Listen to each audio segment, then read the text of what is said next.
2039 नई रोशनी नई पहल। बस कब की जा चुकी थी, लेकिन मैं अभी भी उसी दिशा में देख रहा था। बस के जाने के बाद मैं कुछ खोया खोया सा था। बुकरम भाई से परमिशन लेकर कुछ देर के लिए मैं माँ के पास चला गया। मैंने अपनी खोली का दरवाजा खोला। माँ गहरी नींद में थी। सारी रात उसे सोने को कहाँ मिलता था। मैं चुपचाप उसके पास बैठ उसके चेहरे की तरफ देखने लगा। मैं उसे सुकून भरी नींद से जगाना नहीं चाहता था, लेकिन अंदर एक खलबली मची हुई थी। मैंने अपनी जेब से वो कागज निकाला और उसे ध्यान से देखने लगा। उस पर लिखा एक एक शब्द मेरे सहन पर छप चुका था। अब मुझे उस कागज की जरूरत नहीं थी, लेकिन मैंने संभाल कर उस कागज को कपड़ों की तह के नीचे रख दिया। हाँ, मैं पढ़ना चाहता था, आगे बढ़ना चाहता था, अफसर बनकर अपने पिता का सपना पूरा करना चाहता था, अपनी माँ का नाम रोशन करना चाहता था, लेकिन डरता था। मेरी पढ़ाई की वजह से ही बहुत कुछ हो चुका था। मेरी माँ को कितना कुछ सहना पड़ा था, सिर्फ मुझे पढ़ाने के पीछे। क्या माँ को मास्टर दीनानाथ जी की बात बतानी चाहिए? मन में एक कश्मकश चल रही थी। सुनकर माँ बहुत खुश होगी, लेकिन वो जब मुझे वहां नहीं भेज पाएगी तो उदास हो जाएगी। सोचेगी कि मैं अपने बच्चे को वो नहीं दे पा रही हूँ जो वो चाहता है, जो उसका हक है। ऐसे में कहीं वो डिप्रेशन की शिकार ना हो जाए। नहीं नहीं, ऐसे वक्त में मुझे माँ को कुछ नहीं कहना चाहिए। उस कागज को कपड़ों की तह में रखकर मैं भूल गया, या यूं कह सकती हो कि मैं भुला देना चाहता था कि मैं कोई मास्टर दीनानाथ जी से मिला भी था या नहीं, क्योंकि मैं नहीं चाहता था मेरी वजह से अब कोई भी तकलीफ, कोई भी दुख माँ को हो। कहकर सूरज ने मल्लिका की तरफ देखा। तो क्या तुम कभी मास्टर दीनानाथ से नहीं मिले? तुम कभी वहां नहीं गए? मल्लिका सूरज की तरफ देखने लगी। वो आगे की कहानी जानना चाहती थी। सूरज ने फिर से कहना शुरू किया। जिंदगी वैसे ही थी, वैसे ही चलने लगी थी। अब तो जैसे उसे जिंदगी की आदत सी हो गई थी। मैंने भी मन में सोच लिया था कि शायद यही भगवान को मंजूर है। कपड़े की तह के नीचे दबे उस कागज को मैं भूल ही गया था, लेकिन जिंदगी में एक नया तूफान आने के लिए तैयार था। मेरी माँ की तबीयत अचानक बिगड़ने लगी। वो दिन ब दिन कमजोर होती जा रही थी। बुखार उतरने का नाम ही नहीं ले रहा था। कुछ भी खाया पिया लगता ही नहीं था। मुकरम भाई की जान पर भी अब हम दोनों बोझ की तरह होने लगे थे, क्योंकि माँ तो कुछ भी कमा कर नहीं दे पाती थी, और माँ की बिगड़ती तबीयत के कारण मेरा भी मन अच्छे से काम में नहीं लग पा रहा था। उन्होंने मुझे कुछ पैसे देकर माँ का इलाज करवाने के लिए शहर भेज दिया। वहाँ के लोकल सिविल हॉस्पिटल में मैंने माँ को भर्ती तो करवा दिया था, लेकिन उनकी तबीयत में कुछ भी सुधार नहीं था। डॉक्टर्स ने कुछ टेस्ट करवाने की सलाह दी। उन्हें कुछ डाउट था। टेस्ट की रिपोर्ट आ चुकी थी, और हुआ वही जिसका डॉक्टर को डर था। मेरी माँ HIV पॉजिटिव थी। HIV पॉजिटिव सुनकर माँ के साथ साथ मैं भी सन्न रह गया।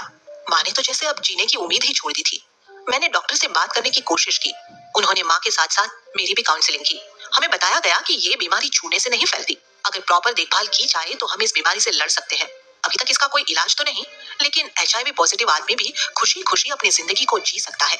हाँ, इसमें इम्यूनिटी थोड़ी सी वीक जरूर हो जाती है।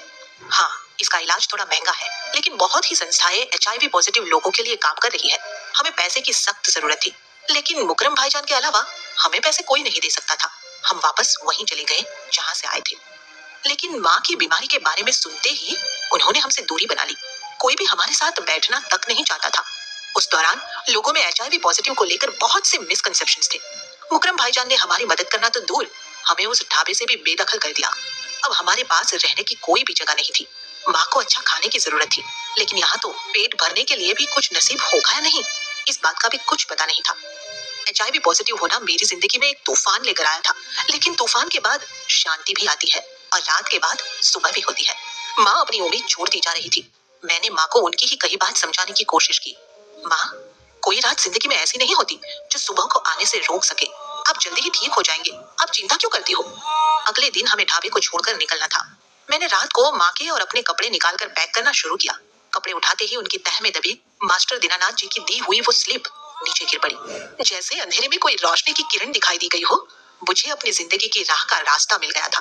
मैंने माँ को मास्टर दीनानाथ के बारे में सब कुछ बता दिया। लेकिन तुमने पहले क्यों नहीं बताया? ऐसे वक्त में बाहर जाना ठीक होगा क्या? वो हमारी मदद करेंगे?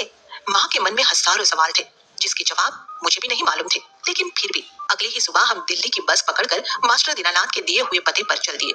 हम नहीं जानते थे कि वहां जाकर हमें कोई सहारा मिलेगा या नहीं, लेकिन बस एक उम्मीद थी, और सुना है कि उम्मीद पर ही दुनिया कायम है।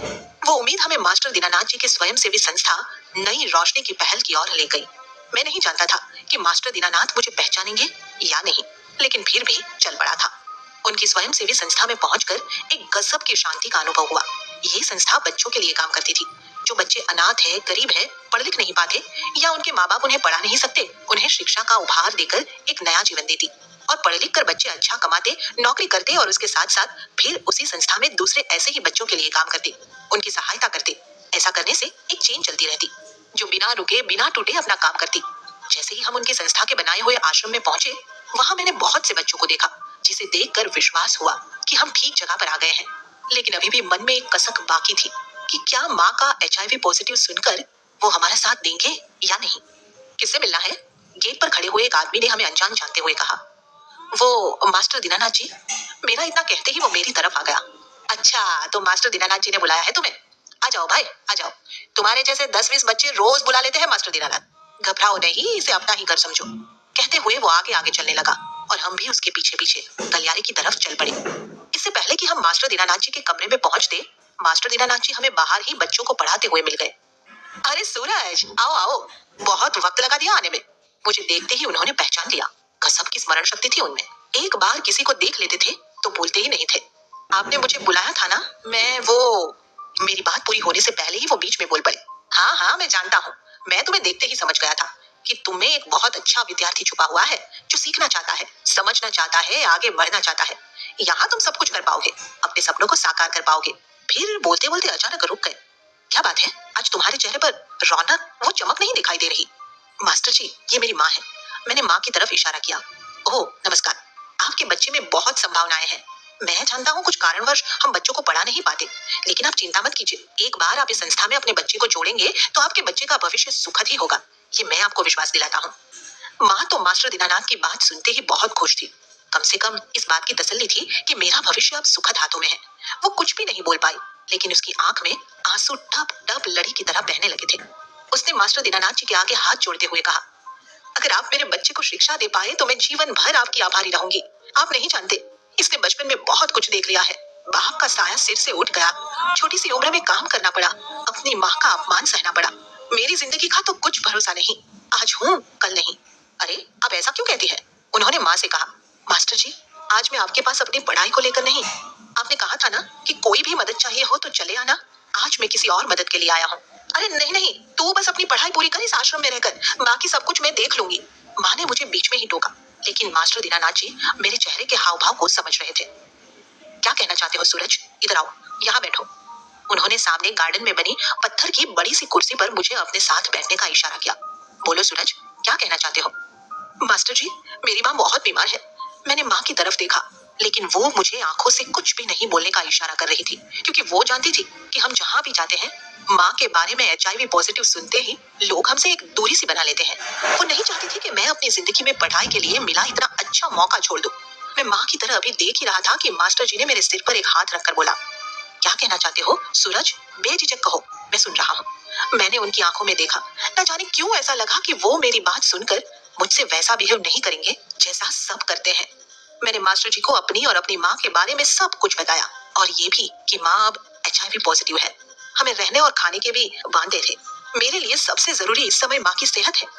मेरी सारी बात सुनकर वो गंभीरता से बोले, देखो सूरज, मैं तुम्हारी सारी कहानी, सारी बात समझ गया हूँ, लेकिन शब्द सुनते ही माँ का चेहरा पीला पड़ गया।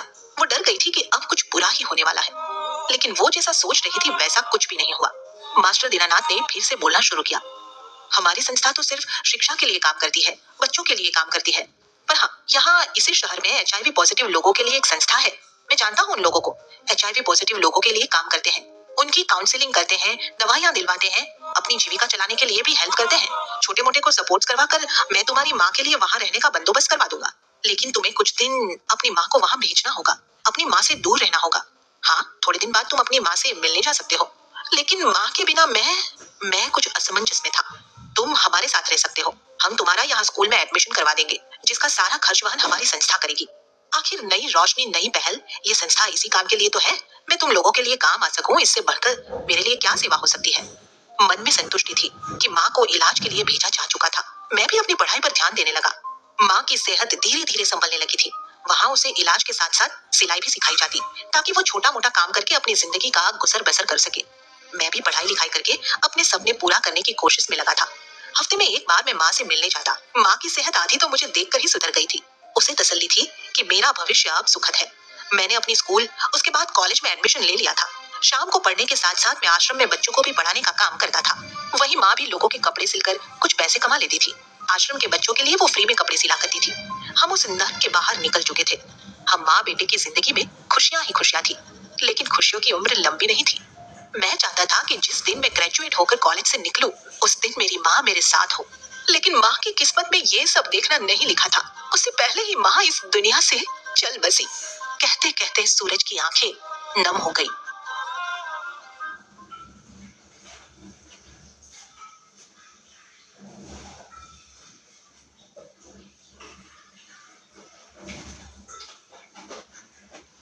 कलंक एपिसोड 40 नया दोस्त।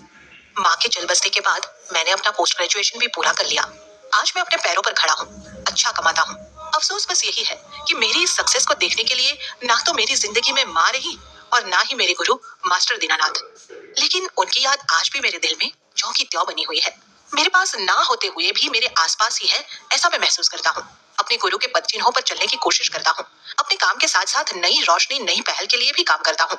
मैं चाहता हूँ कि उनकी चलाई हुई चेन हमेशा चलती रहे। हमेशा किसी ना किसी के अच्छे के लिए काम करना चाहता हूँ। सिर्फ मैं ही नहीं, मेरे जैसे उनके हजारों स्टूडेंट्स हैं। मेरी तरह कितने ही नई रोशनी नई पहल से जुड़े हुए हैं। इससे जुड़ा हर एक बच्चा तन मन और धन से इसके लिए काम करता है। लाखों का डोनेशन आता है हमारी संस्था को। अभी तक तो ये सिर्फ बच्चों के लिए ही काम करती रही, लेकिन अब मेरे कहने पर पहली बार सेक्स वर्कर्स के लिए भी कुछ अच्छा करने की योजना बनाई जा रही है। बस उसी के तहत ये वीडियो तैयार किया गया है। मैं तुम्हारा शुक्रगुजार हूँ कि तुमने मुझे अपना टाइम दिया। सूरज ने उठकर मल्लिका के सामने हाथ जोड़ दिए। अरे ये क्या कर रहे हो? मैं तो जानती ही नहीं थी कि तुम इतने बड़े नोबल कोर्स के लिए काम कर रहे हो। शुक्रगुजार तो मुझे तुम्हारा होना चाहिए कि तुमने हम जैसी लड़कियों के बारे में भी सोचा। अगर एक लड़की को भी मेरी मदद से अच्छी जिंदगी मिल सके, उसकी नई जिंदगी की शुरुआत हो सके, तो मैं अपने आप को धन्य समझूंगी कि चलो किसी के तो काम आ सकी मेरी जिंदगी। सुबह से शाम होने को थी। सूरज और मल्लिका को एक दूसरे के साथ उस कमरे में बैठे हुए जैसे वक्त का पता ही नहीं चला। अच्छा तो मैं अब चलूं? मल्लिका ने सूरज से कहा। सूरज मुस्कुराया। लेकिन कैसे जाओगे तुम? मेरा मतलब आप। सूरज की बात सुनकर मल्लिका खिलखिलाकर हंसने लगी। ये आप रहने दो तुम। सूरज तुम ही ठीक है। इतनी ज्यादा इज्जत की आदत नहीं रही मुझे। क्या मैं तुम्हें छोड़ सकता हूँ? ये कहते हुए उसने उसकी तरफ देखा। मल्लिका अचानक से कुछ सीरियस सी हो गई। हाँ जरूर छोड़ सकते हो, अगर तुम्हें अपनी इज्जत की परवाह ना हो तो। अगर किसी ने तुम्हें सेक्स वर्कर के साथ देख लिया तो? अपनी माँ के साथ घूमने में भी कभी बेइज्जती महसूस नहीं की मैंने, तो तुम्हारे साथ क्यों करूंगा? सूरज ने बहुत ही सहजता से ये बात कह दी। सूरज की कही बात जैसे कहीं ना कहीं मल्लिका के दिल को छू गई थी। चले, उसने सूरज की तरफ देख अपना पर्स कंधे पर टांग लिया। सूरज ने भी अपना सामान ज्यों का त्यों छोड़ टेबल पर पड़ी कार की चाबियां उठाई और बाहर की तरफ चल दिया। बाहर निकलकर उसने कमरे का दरवाजा लॉक किया और दोनों नीचे की तरफ सीढ़ियां उतरने लगे। सूरज आगे आगे चल रहा था और उसके पीछे मल्लिका। सूरज के कदम सीधा अपनी गाड़ी की तरफ बढ़ गए। बातों ही बातों में मुझे ध्यान ही नहीं रहा कि तुमने सुबह से कुछ नहीं खाया। सूरज ने अपनी कार का दरवाजा उसके लिए खोलते हुए कहा। तुम्हारी बातें इंटरेस्टिंग थी तो खाने की जरूरत ही महसूस नहीं हुई। तुमने तो एक ही दिन में मुझे अतीत के 25 सालों में घुमा दिया। मल्लिका हौले से मुस्कुरा दी।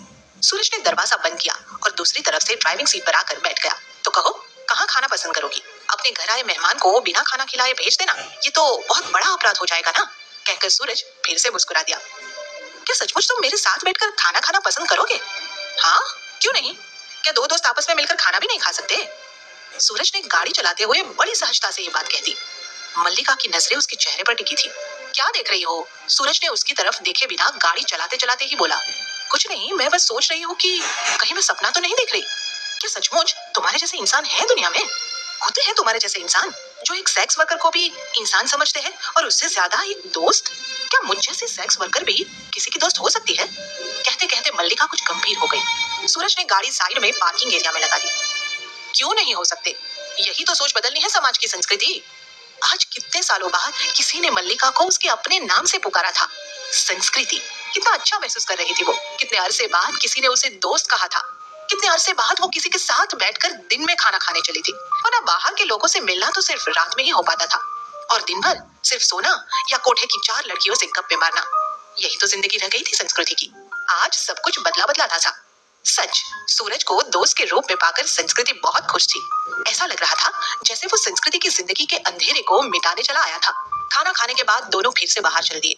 सूरज ने कार रेड लाइट एरिया की ओर मोड़ दी। सूरज ने संस्कृति से कहा, तो क्या हम कल फिर से मिल सकते हैं? हाँ हाँ क्यों नहीं, जब भी तुम बुलाओगे मैं चली आऊंगी। उसने संस्कृति को उसकी कोठी के बाहर उतारा और अपने वॉलेट से निकालकर कुछ पैसे उसके आगे कर दिए। संस्कृति ने हैरानी से उससे कहा, ये क्या है सूरज? ये कुछ पैसे रख लो संस्कृति, आज मैंने तुम्हारा बहुत टाइम खराब किया। देखो देखो, मुझे गलत मत समझना, मैं जानता हूँ तुम्हें पैसे की जरूरत रहती है, इसलिए मैं नहीं चाहता कि मेरी वजह से तुम्हें कोई तंगी महसूस हो। उसने मुस्कुराकर सूरज से कहा, एक पल में तो दोस्त कहते हो और दूसरे पल में ये पैसे देकर मुझे पराया कर देना चाहते हो। अगर तुम इतने बड़े नोबल कोर्स के लिए अपना वक्त दे सकते हो तो मैं क्यों नहीं। माना कि हम धंधे वालियों के पास ज्यादा पैसा नहीं, लेकिन दिल बहुत बड़ा है, हमारा भी। सूरज ने भी उसकी मुस्कुराहट का उत्तर मुस्कुराहट से ही दिया और पैसे वापस वॉलेट में रख कार बैक करते हुए वापस चला गया। संस्कृति अभी भी वहीं खड़ी थी, उसे जाता हुआ देख रही थी। पगला गई है क्या? पैसे क्यों नहीं लिए? ऊपर गलियारे में खड़ी हुई शबनम ने आवाज देकर उससे कहा, जो शायद मल्लिका और सूरज को कब से देख रही थी। अरे शब्बो मेरी जान, तो रुक, मैं ऊपर आके बात करती हूँ। मल्लिका ऊपर देखकर चिल्लाई और फिर जल्दी जल्दी कोठी की सीढ़ियां चढ़ने लगी। शबनम ने उससे कहा, ओ यही था मेंटल जिससे तुझे सुबह साड़ी पहनकर बुलवाया था। हाँ यही था वो। ये कहते हुए उसके चेहरे पर एक अलग सी चमक थी। सटका हुआ लगता है, कितने सारे पैसे दे रहा था तुझे, और मुझे तो लगता है कि तुझे भी उसका असर हो गया एक ही दिन में। तू भी सटक गेली है, अच्छे पहले पैसे मिल रहे थे और तूने वापस कर दिए। लेकिन मल्लिका उसकी बातों को इग्नोर करते हुए हंसते हुए अंदर की ओर चल पड़ी। मैं तुझे कुछ कह रही हूँ और तू हंस रही है, ऐसा क्या जादू कर दिया उसने तेरे ऊपर? ये कहते हुए शबनम उसके पीछे पीछे चल दी। कोई जादू नहीं किया, भला आदमी है यार, हम सेक्स वर्कर की लाइफ पे एक डॉक्यूमेंट्री बना रहा है। शबनम ने उसे बीच में ही टोकते हुए कहा, एक मिनट, क्या बना रहा है? अरे यार एक फिल्म बना रहा है। अरे तू कहाँ इन गंदी फिल्मों के चक्कर में पड़ गई? शबनम तो जैसे कुछ सुनने को तैयार ही नहीं थी। अरे गंदी फिल्म नहीं शब्बो, तू मेरी बात तो सुन। वो हम सेक्स वर्कर की जिंदगी को पर्दे पर दिखाना चाहता है, दुनिया को बताना चाहता है कि हमें अपनी जिंदगी में कितनी मुसीबतों का सामना करना पड़ता है, क्या क्या सहना पड़ता है, और अगर ऐसे में किसी सेक्स वर्कर का बच्चा हो जाए तो उस बच्चे को क्या क्या सफर करना पड़ता है। तुझे क्या लगता है वो तुझे बेवकूफ बना गया और तू बन गई?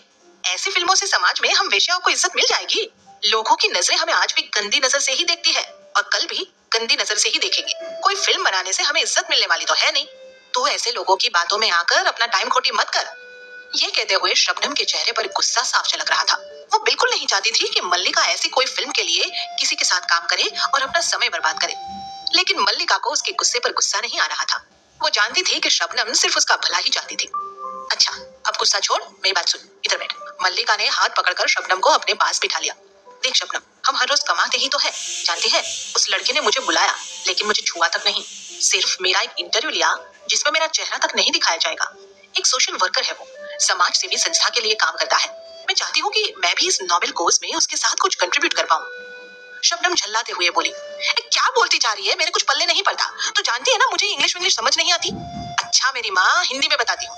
ये एक समाज सुधारक संस्था के लिए काम करता है, जो हम जैसी लाखों लड़कियों को जो मजबूरी में अपना जिस्म बेचती है, उनके लिए समाज में इज्जत पैदा करने की कोशिश कर रहा है। तो इस काम में मैं भी उसका साथ देना चाहती हूँ, मतलब कि अपना योगदान देना चाहती हूँ। मल्लिका ने फिर से उसे समझाने की कोशिश की। तू तो अच्छा सोच रही है, लेकिन तू जानती है ना, ये समाज सेवी संस्थाएं, समाज सुधारक संस्थाएं सब फरेबी है। कहीं ना कहीं बस हमसे मोटा पैसा कमाना चाहते हैं। मैं तो तुझे इनसे दूर रहने की सलाह ही दूंगी मेरी जान। तो इससे कोई वास्ता मत रख, ऐसा ना हो कि मुंह की खानी पड़े। और वैसे भी हमें तो कमाई के ये 5-7 साल ही है, जहाँ ये जवानी ढली फिर हमें पूछेगा कौन। शबनम ने चिंता जताते हुए संस्कृति से कहा, मैं तेरी बात समझ रही हूँ शब्बो, तो फिक्र मत कर, मैं सब कुछ देखभाल कर ही इसके लिए राजी हुई हूँ। तो सोच ना, अगर मेरी वजह से किसी को अच्छी जिंदगी मिल सके तो इसका पुण्य भी तो मुझे ही मिलेगा ना। हाँ तू पढ़ी लिखी है, समझदार है, सब अच्छा बुरा जानती है। मुझे तो जो लगा मैंने तुझसे कह दिया, बाकी तेरी मर्जी। शबनम ने मल्लिका को मुंह चिढ़ाते हुए कहा, अच्छा चल खाना लगाऊं क्या तेरे लिए? शब्बो तेरी ये बात ही मुझे सबसे अच्छी लगती है, कैसे पल में ही गुस्सा झाड़ देती है सारा। मुझे भी सिखा दे। बस रहने दे तू, मस्करी करना कोई तुझसे सीखे। क्या खाएगी बोल? शबनम के चेहरे पर अब मुस्कुराहट थी। कुछ भी नहीं, मैं तो खाना खाकर आई हूँ। जानती है कहाँ? रेस्टोरेंट में, सूरज ने खिलाया। तो उस सिरफिरे का नाम सूरज है। हाँ, आज एक अरसे के बाद किसी ने इतनी इज्जत दी। जानती है शब्बो, आज सालों बाद मैं फिर से अपने आप से मिली, फिर से संस्कृति से मिली। सूरज ने मुझे दोस्त कहा, ये जानते हुए कि मैं, ये कहते कहते मल्लिका चुप हो गई। उसके चेहरे की मुस्कुराहट, उसके चेहरे की रौनक देखकर शबनम बहुत खुश थी। अल्लाह करे तू हमेशा ऐसे ही खुश रहे, जैसा तू उस लड़के को समझती है वो वैसा ही हो, तेरे साथ फिर से कोई धोखा ना हो। मैं तो बस यही दुआ करूंगी।